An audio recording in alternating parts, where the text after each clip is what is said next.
سلام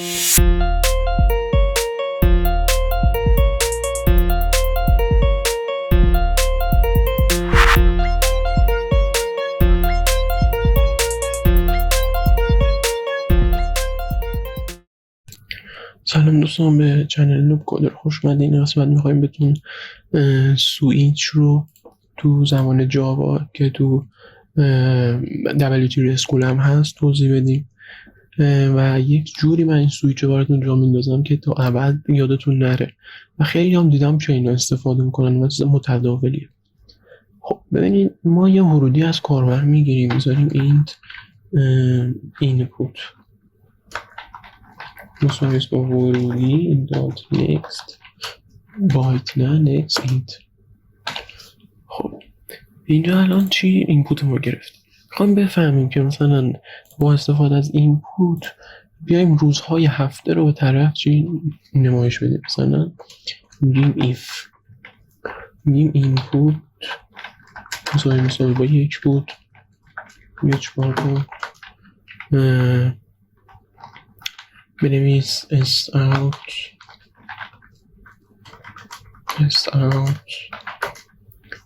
و بنویس شنبه. اوکی، بعد else دوباره else میایم اینجا دوباره چک میکنیم if input مثلا با 2 بود، دوباره این دوشنبه. اینجا پرانتزشو نذاشتیم و همینجا من اینا اینجوری کپی میکنم و ادامه میدیم.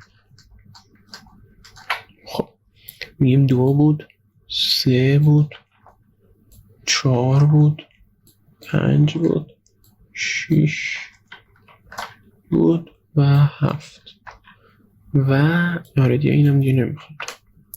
خب بعد حکمه آلت و شیفت و اف رو میزنیم که کدو برامون تمیزش کنه و قشنگ. شنبه است، اگه شنبه نبود یک شنبه است، اگه 2 وارد کرد بعد میاد 3 شنبه، نه 2 شنبه، 3 شنبه، 4 شنبه و 5 شنبه و جمعه مثلا. خب بعد با استفاده از اینپوتی که از کاربر میگیره میتونیم چیکار کنیم؟ اینا رو چک کنیم. خب اگه که من اینا ران کنم، مثلا بنویسیم 1 میگه شنبه، بنویسیم 5 میشه 4 شنبه دیگه، 5مین روز هفته است.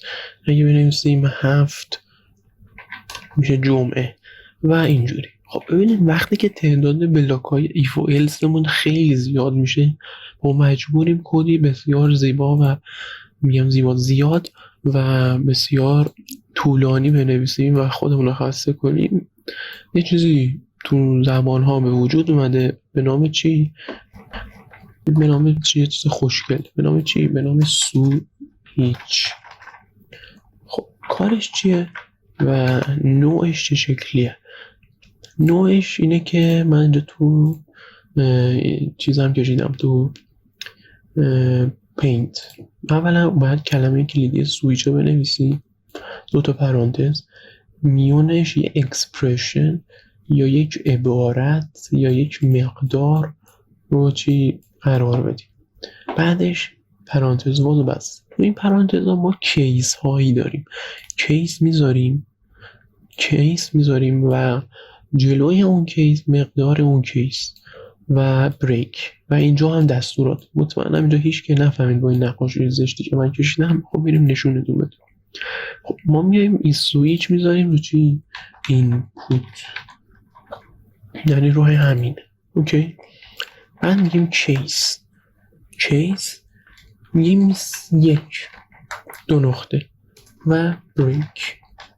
این در واقع چیه؟ میگیم که اگه این اینپوت 1 بود، بیا این دستوراتی که بین کیس 1 و بریک رو انجام بده که میشه چی؟ میشه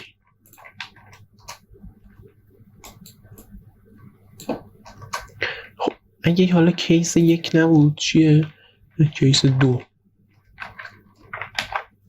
کیس 2 رو میذاریم و اینو کپی میکنیم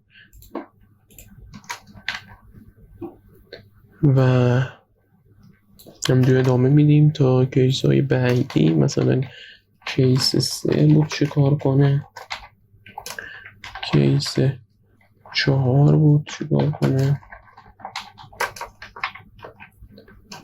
اینو بیخته فاصله میدم. کیس 5 بود چه کار کنه و کیس 6 بود چه کار کنه و کیس 7 بود چه کار کنه. در واقع ساختار سویچ یه جور کیس بندیه، یعنی داریم میگیم که توی هر کیسی مختص خودش چه کارهایی باید انجام داده بشه.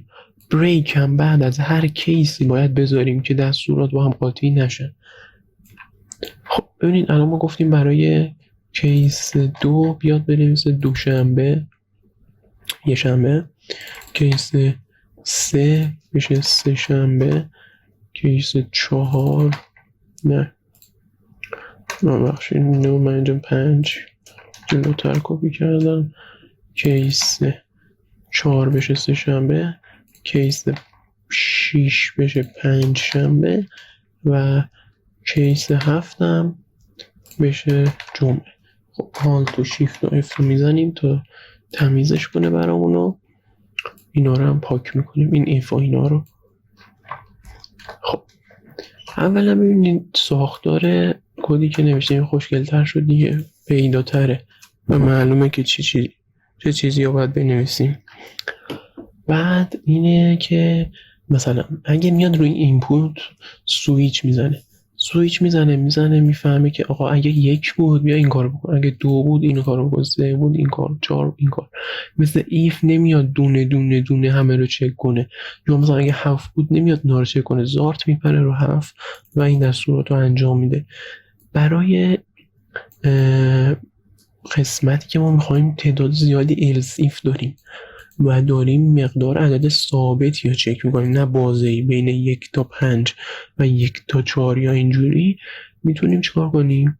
از سویچ کیس استفاده کنیم که مقدار میگیره، روی این مقدار سویچ میزنه و اینجا روشون که سویچ زد اون مقداری که بود میاد رو همونجا و دستوراتش انجام میده. مثلا اگه بزنیم 5 میگه چهارشنبه، دقیقا مثل همونه. یا مثلا 9 که نه 7 جمعه و همینجوری، یا حتی 1 حالا نگن همش 5 و 7 زد 1 شنبه. خب ببینید وقتی مثلا ایف و السامون به 10,000 تا یا مثلا چه میدونم 100 تا ایف و الس بذاریم این کار رو تو سویچ کیس انجام بدین، خب خیلی بهتره، چون اونجوری سرعت برنامه هم کاهش پیدا میکنه و بعد دونه دونه این استیتمنت ها رو تو ایف چک کنه. ولی تو سویچ کیس نه، میپره رو همونجا و اون دستور مطابق اون رو انجام میده. یه چیزی که داره سویچ کیس اسمش دیفالت 2 نقطه، انشالله که درست نوشته باشیم، بذارینم دیفالت و بریک رو میزنیم. دیفالت چیه؟ میگه که یعنی هیچ کدوم از این اعدادی که اینجا بود نبود، اگه که نشه 1 بود تا 7 چه کار کنه؟ بهش میگیم چه کار کنه؟ بهش میگیم اس اوت و میگیم که عدد باید بین 1 تا 7 باشد.